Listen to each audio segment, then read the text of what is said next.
नमस्कार विद्यार्थी मित्रांनो, MPSC जागरणवर आपले सहर्ष स्वागत आहे। आज आहे 20 ऑगस्ट 2026 आणि आजच्या दैनिक चालू घडामोडींवर आधारित महत्त्वाचे प्रश्न आपण या व्हिडिओमध्ये पाहणार आहोत। तरी सर्वप्रथम जर आपण नवीन असाल तर चॅनलला अवश्य सबस्क्राइब करा। चला तर मग आजच्या व्हिडिओला सुरुवात करूया। प्रश्न 1. अलीकडेच जागतिक छायाचित्रण दिन कधी साजरा करण्यात आला आहे? याचे अचूक उत्तर आहे पर्याय बी. ऑगस्ट 19. स्पष्टीकरण. अलीकडेच 19 ऑगस्ट 2026 रोजी जागतिक छायाचित्रण दिन साजरा करण्यात आला आहे। हा दिवस छायाचित्रणाची कला, इतिहास आणि यातील शास्त्रज्ञांच्या योगदानाचे स्मरण करण्यासाठी समर्पित आहे। इतिहास. 19 ऑगस्ट 1839 रोजी फ्रेंच सरकारने दागेरोटाइप छायाचित्रण प्रक्रियेचा शोध जगासमोर मांडला होता। प्रश्न 2. अलीकडेच 12वी ब्रिक्स पर्यावरण मंत्र्यांची परिषद कुठे पार पडली? याचे अचूक उत्तर आहे पर्याय सी. नवी दिल्ली. स्पष्टीकरण. अलीकडेच 12वी ब्रिक्स पर्यावरण मंत्र्यांची परिषद 18 ऑगस्ट 2026 रोजी नवी दिल्ली येथील भारत मंडपममध्ये आयोजित करण्यात आली आहे। केंद्रीय पर्यावरण, वन आणि हवामान बदल मंत्री भूपेंद्र यादव यांनी या बैठकीचे अध्यक्षस्थान भूषवले। परिषदेचा विषय: लवचिकता, नवोपक्रम, सहकार्य आणि शाश्वततेसाठी निर्मिती। प्रश्न 3. अलीकडेच दूरदर्शनचे नवीन महासंचालक म्हणून कोणाची नियुक्ती करण्यात आली आहे? याचे अचूक उत्तर आहे पर्याय बी. रीना सोनोवाल कौली. स्पष्टीकरण. अलीकडेच वरिष्ठ भारतीय माहिती सेवा अधिकारी रीना सोनोवाल कौली यांची ऑगस्ट 2026 पासून दूरदर्शनच्या नवीन महासंचालक म्हणून नियुक्ती करण्यात आली आहे। त्यांनी के सतीश नंबूद्रीपद यांची जागा घेतली आहे।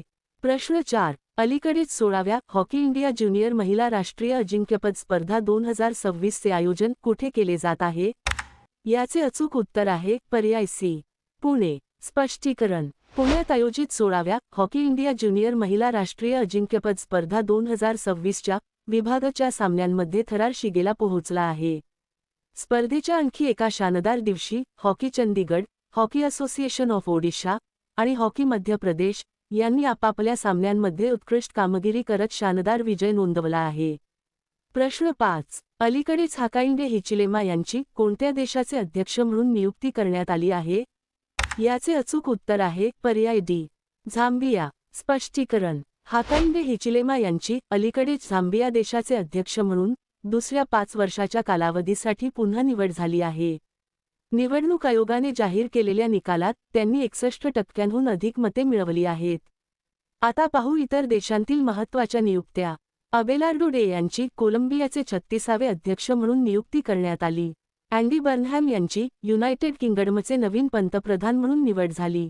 सेर्गी कोरेत्स्की यांची युक्रेनचे नवीन पंतप्रधान म्हणून नियुक्ती करण्यात आली। अबी अहमद यांची इथिओपियाचे पंतप्रधान म्हणून नियुक्ती करण्यात आली। हान सेओग-सक यांना दक्षिण कोरियाचे पंतप्रधान म्हणून नामनिर्देशित करण्यात आले। मेटे फ्रेडरिक्सन यांनी सलग तिसऱ्यांदा डेन्मार्कच्या पंतप्रधानपदाची सूत्रे हाती घेतली। अहमदौल अमिनौलू यांची सेनेगलचे पंतप्रधान म्हणून नियुक्ती करण्यात आली। जेनेस जानशा यांची स्लोव्हेनियाचे पंतप्रधान म्हणून नियुक्ती करण्यात आली। प्रश्न 6. अलीकडेच माजी पंतप्रधान अटल बिहारी वाजपेयी यांच्या 21 फूट उंच पुतळ्याचे अनावरण कुठे करण्यात आले आहे? याचे अचूक उत्तर आहे पर्याय बी. चित्तोडगड. स्पष्टीकरण. अलीकडेच माजी पंतप्रधान भारतरत्न अटल बिहारी वाजपेयी यांच्या 21 फूट उंच पुतळ्याचे अनावरण राजस्थानमधील चित्तोडगड जिल्ह्यातील निंबाहेडाजे के सर्कल येथे करण्यात आले आहे। 16 ऑगस्ट 2026 रोजी त्यांच्या पुण्यतिथीच्या निमित्ताने केंद्रीय गृहमंत्री अमित शाह यांनी या भव्य पुतळ्याचे आणि स्मारकाचे लोकार्पण केले। प्रश्न 7. अलीकडेच कसोटी क्रिकेटमध्ये 100 षटकार ठोकणारा पहिला भारतीय खेळाडू कोण बनला आहे? याचे अचूक उत्तर आहे पर्याय सी. ऋषभ पंत. स्पष्टीकरण. भारतीय यष्टिरक्षक फलंदाज ऋषभ पंत कसोटी क्रिकेटमध्ये 100 षटकार ठोकणारा पहिला भारतीय खेळाडू बनला आहे। त्याने ही ऐतिहासिक कामगिरी ऑगस्ट 2026 मध्ये श्रीलंकेविरुद्ध गॅले येथे खेळल्या गेलेल्या पहिल्या कसोटी सामन्यादरम्यान साध्य केली। जागतिक विक्रम. कसोटी क्रिकेटमध्ये एकूण 100 किंवा त्याहून अधिक षटकार ठोकणारा तो जगातील चौथा खेळाडू ठरला आहे। या यादीत बेन स्टोक्स 138, ब्रेडन मॅक्युलम 107 आणि ॲडम गिलक्रिस्ट 100 यांचा समावेश आहे। प्रश्न 8. अलीकडेच सुरू झालेला ओणम हा कोणत्या राज्याचा प्रसिद्ध सण आहे? याचे अचूक उत्तर आहे पर्याय सी, केरळ. स्पष्टीकरण: ओणम हा प्रामुख्याने केरळ राज्याचा सर्वात प्रसिद्ध आणि राष्ट्रीय किंवा राज्यस्तरीय शेतीचा सण आहे. हा सण मल्याळम कॅलेंडरच्या चिंगम, ऑगस्ट आणि सप्टेंबर महिन्यात 10 दिवस अतिशय उत्साहात साजरा केला जातो. केरळ राज्याची माहिती. राजधानी तिरुवनंतपुरम. मुख्यमंत्री व्ही. सतीशन. राज्यपाल राजेंद्र आर्लेकर. आता पाहू केरळशी संबंधित इतर चालू घडामोडी. माय पोलीस स्टेशन उपक्रम केरळमध्ये सुरू होईल. केरळमध्ये रामायण मास महिना याचा शुभारंभ झाला. केरळचा जन्मदर पहिल्यांदाच प्रति हजारी 10च्या खाली पोहोचला. अनुसूचित जाती आणि अनुसूचित जमातीच्या महिलांच्या सक्षमीकरणासाठी केरळ सरकारने दाक्षायणी योजना सुरू केली. केरळमध्ये प्राण्यांच्या सर्वात जास्त नवीन प्रजातींचा शोध नोंदवला गेला. महिलांसाठी प्रियदर्शनी मोफत बस प्रवास योजना केरळमध्ये सुरू करण्यात आली. प्रश्न 9. अलीकडेच सेमिकॉन इंडिया 2026 नावाच्या सेमीकंडक्टर उद्योगाच्या प्रदर्शनाचे आयोजन कुठे करण्यात आले आहे? याचे अचूक उत्तर आहे पर्याय बी, नवी दिल्ली. स्पष्टीकरण: सेमीकंडक्टर उद्योगाचे प्रदर्शन सेमिकॉन इंडिया 2026 चे आयोजन 17 ते 19 सप्टेंबर 2026 दरम्यान Yashobhoomi India international convention and expo centre, Dwarka, New Delhi येथे केले जाणार आहे. या 5व्या आवृत्तीचे उद्घाटन पंतप्रधान नरेंद्र मोदी यांच्या हस्ते केले जाईल. याची संकल्पना म्हणजेच theme silicon to systems building the ecosystem. प्रश्न 10. अलीकडेच दिल्ली खादी आणि ग्रामोद्योग मंडळाचे उपाध्यक्ष म्हणून कोणाची नियुक्ती करण्यात आली आहे? याचे अचूक उत्तर आहे पर्याय सी, टिळक राज कटारिया. स्पष्टीकरण: टिळक राज कटारिया यांची दिल्ली खादी आणि ग्रामोद्योग मंडळाचे नवीन उपाध्यक्ष म्हणून नियुक्ती करण्यात आली आहे. तसेच कविता राठोड आणि मोहन गोयल यांना मंडळाचे गैर-सरकारी सदस्य बनवण्यात आले आहे. आता पाहू इतर महत्त्वाच्या नियुक्त्या. उच्च शिक्षण विभागाचे सचिव म्हणून दीप्ती गौर मुखर्जी यांना बनवण्यात आले. जलसंपदा, नदी विकास आणि गंगा पुनरुज्जीवन विभागाच्या सचिव म्हणून अर्चना वर्मा यांची नियुक्ती करण्यात आली. सशस्त्र सेना वैद्यकीय सेवा महासंचालक म्हणून संदीप थरेजा यांची नियुक्ती करण्यात आली. आनंद प्रकाश यांची एस्वातिनीमध्ये भारतीय उच्चायुक्त म्हणून नियुक्ती करण्यात आली. भारतीय हवाई दलात फायटर कॉम्बॅट लीडर कोर्स पूर्ण करणाऱ्या भावना कंठ या पहिल्या महिला फायटर पायलट बनल्या आहेत. देवेश उत्तम यांची इथिओपियामध्ये भारताचे राजदूत म्हणून नियुक्ती करण्यात आली. लष्करप्रमुखांच्या एडी कॅम्प म्हणून नियुक्त होणाऱ्या शिवानी शहरावत या पहिल्या महिला अधिकारी बनल्या आहेत. प्रश्न 11. अलीकडेच भारताचे मुख्य निवडणूक आयुक्त ज्ञानेश कुमार यांनी कोणत्या राज्यात इलेक्टोरल लिटरसी क्लब 2.0 लॉन्च केले आहे?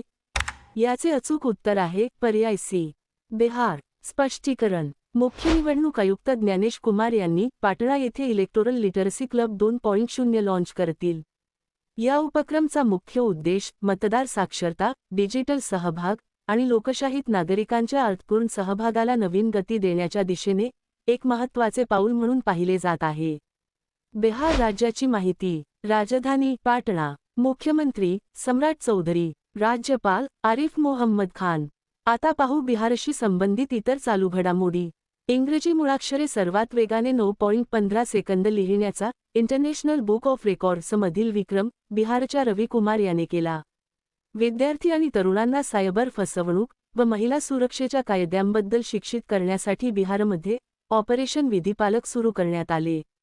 बिहार सरकारने मुख्यमंत्री हेलिकॉप्टर पर्यटन आणि हवाई पर्यटन सेवा योजना 2026 चा शुभारंभ केला. भारताचे पहिले इंडोर वनस्पती उद्यान पाटणा येथे बनवले जाईल.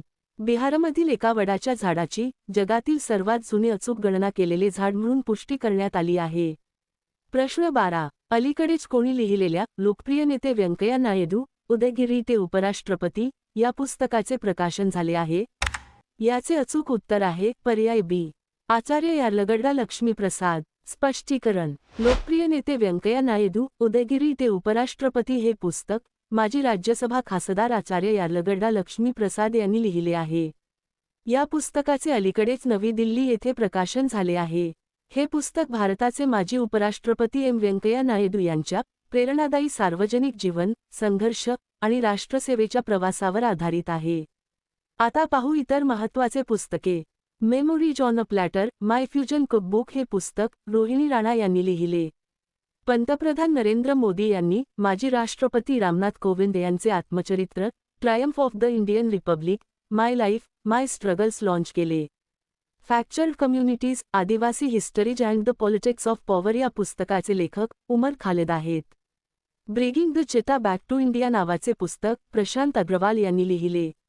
The EV evolution then now and next of electric vehicles नावाचे पुस्तक अनिल सासी यांनी लिहिले. The queen of Indian pop the authorised biography of Usha Uthup हे पुस्तक विकास कुमार झा यांनी लिहिले. आता मागील व्हिडिओतील प्रश्न. अलीकडेच ऑगस्ट 17 रोजी कोणत्या देशाचा स्वातंत्र्य दिन साजरा करण्यात आला आहे?